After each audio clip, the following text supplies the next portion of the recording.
Hi, my name is Enda Murray and I'm the director of the Irish Film Festival. I'm delighted to be joined tonight by Trisha Ziff, who is the writer and director of the important new documentary, GERRY ADAMS, A BALLYMURPHY Man. Trisha, you're very welcome to Australia and to the Q&A. Thank you. It's great to be chatting with you tonight. Tonight for you, very early in the morning for me. Thanks. Now, Trish, I'm just guessing by your accent, you're not originally from Ireland, but you went there for work. Can you tell us about coming to Ireland? What was happening and what were you doing? Well, back in about, I guess, 1980, when the women in Armagh went on the No Wash protest, I was very involved in as a political activist in London, and so my first real trip to Derry was on International Women's Day to protest outside the Armagh prison, where I met Mary Nillis, who had, I think, at that point, 3 sons in the Kesh, in prison, and we talked. And Mary involved me in going to Derry to set up a photography workshop. I was a community arts worker in the East End of London, and I raised the money and I bought myself a little Citroen van and I put all the camera equipment in the back, and I moved to Derry in 1981, in the summer of 1981, during the hunger strike. I went for a year. I stayed 5 years, and that would have been during that period is when I first met GERRY ADAMS. Very good. And what was happening in Derry at the time? You were working with young people, is that correct? You wanted to give young people a voice. Really interested in the community work you were doing. Well, what would happen in Ireland all the time would be when there was some major event, political event would occur, international journalists would kind of show up on the streets, take their pictures, do their interviews, and leave. And what interested me was the quotidian moments in between. So I set up this basically a photography workshop with a group of young people that were put together. I was introduced to, I mean, I didn't know anyone when I first went to Derry, but people interested in photography, a group of about 6 young people. And we set up a community darkroom. And the idea was that we would photograph the moments in between. So we did several exhibitions with women who'd worked in the shirt factories. We did one exhibition called Cat on the Brew, which dealt with unemployment. We did another exhibition on greyhounds, I remember as well. So, but at the same time, the young people in the workshop would photograph the political events that were taking place, the harassment, and the backdrop to my being in Derry began with the last 4 hunger strikers, ending in Mickey Devine, who was from Derry, and then after that there was a whole era of what were called the supergrasses. So I was living in the Rossville Flats, which was the scene of Bloody Sunday. They got me in a flat in the Bogside, and I remember it very clearly. I lost all my neighbors, and I was very conscious of my accent, which you pointed out, and I was an outsider in this moment of incredible paranoia within a community, as so many people just basically disappeared. But I have to say that people in Derry took me in. They supported me, and I stayed. And the whole issue and the question of the conflict in Ireland stayed with me. And the film is, of course, it's about GERRY, but the film really, for me, was about reflecting back on my own past as well. Now, you mentioned that you met Gerry Adams again when he came to Mexico. So you had moved at that point. You'd moved to Mexico, and Gerry Adams came over in 1994 when he first got the visa from Clinton. Do you want to tell us a little about what your journey was?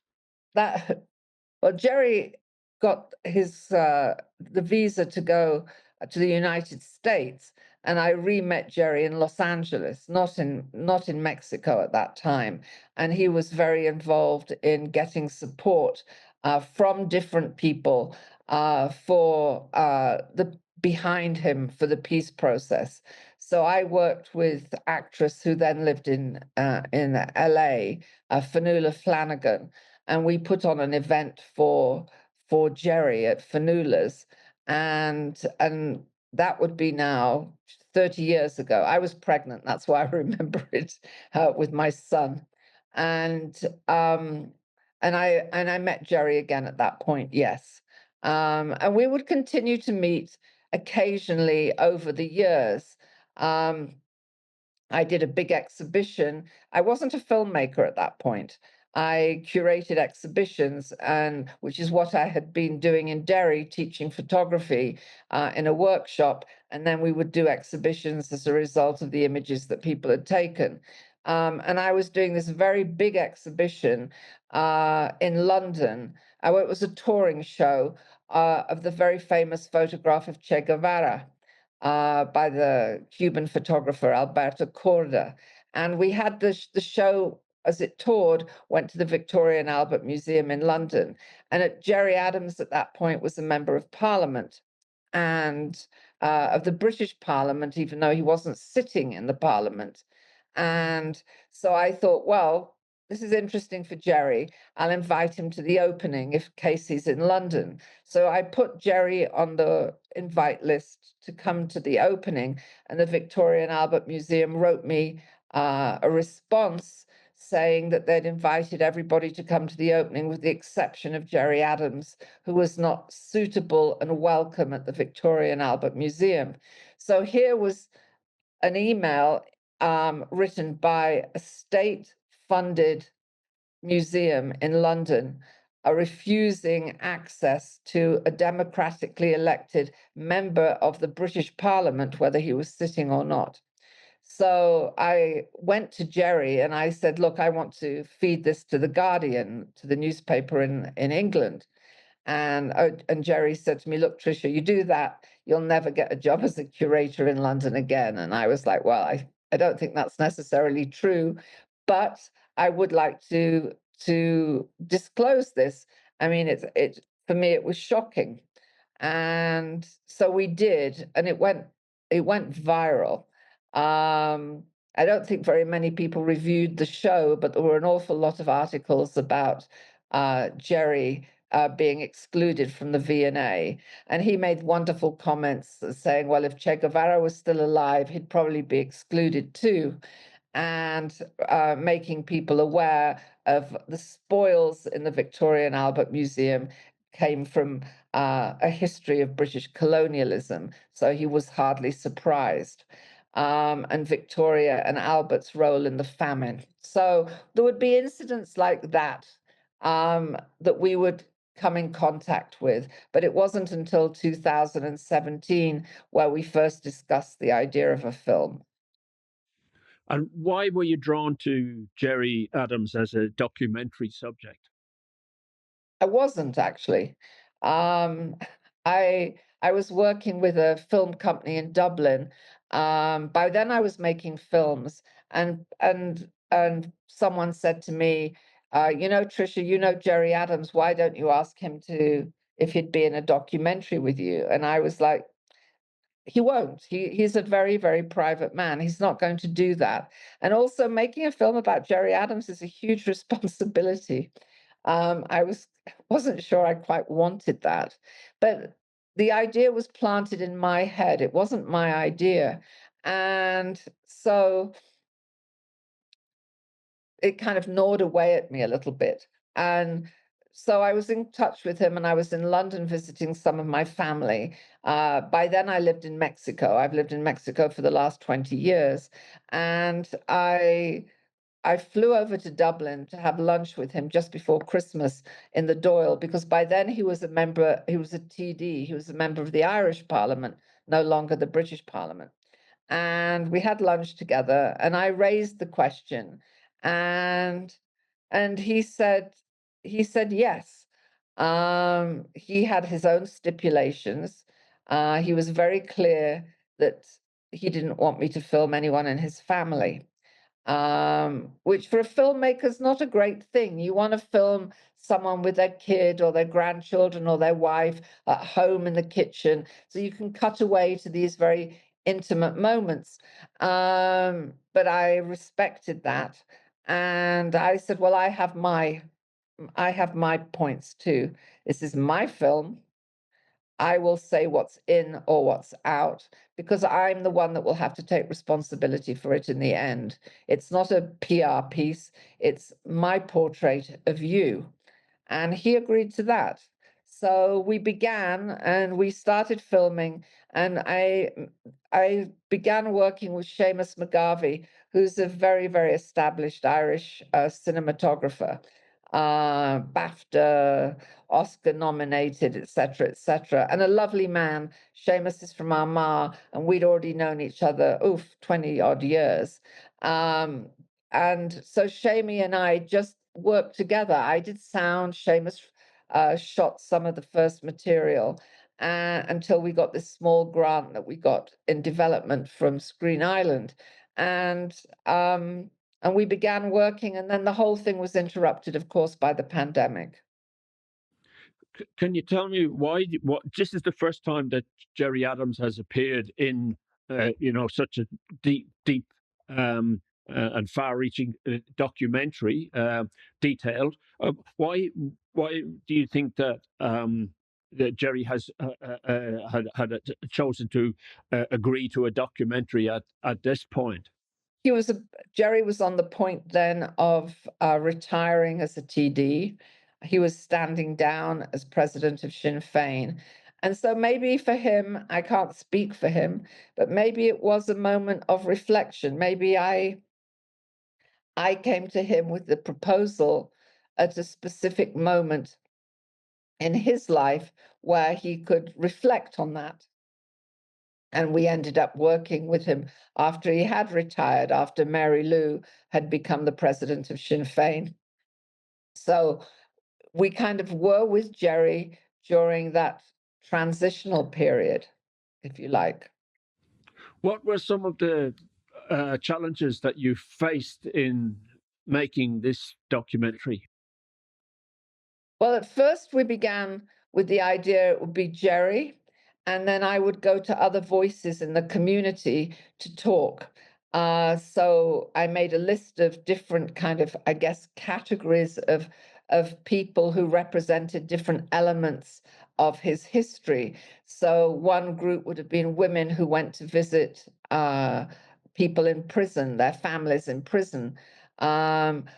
Women who were political activists outside of community activists, ex-prisoners, young people.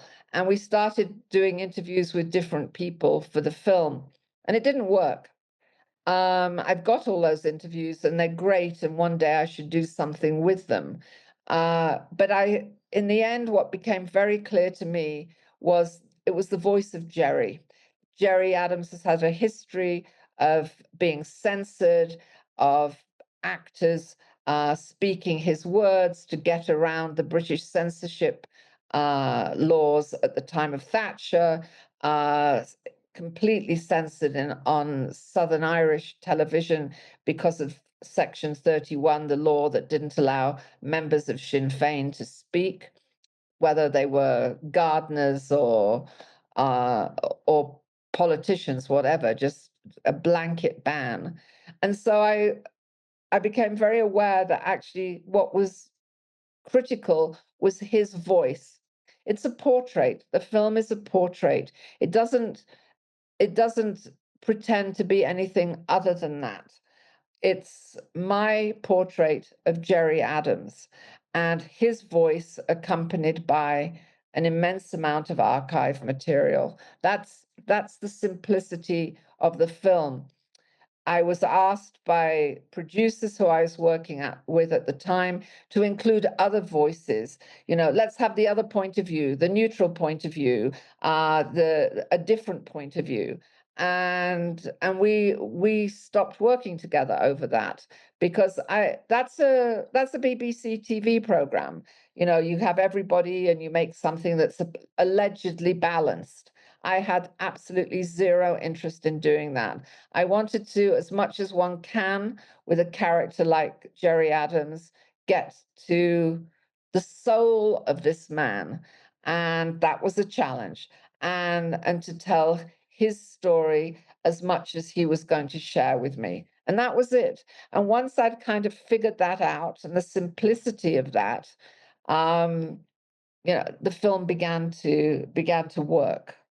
What was the most satisfying thing for you now that you've completed the film and you've screened it?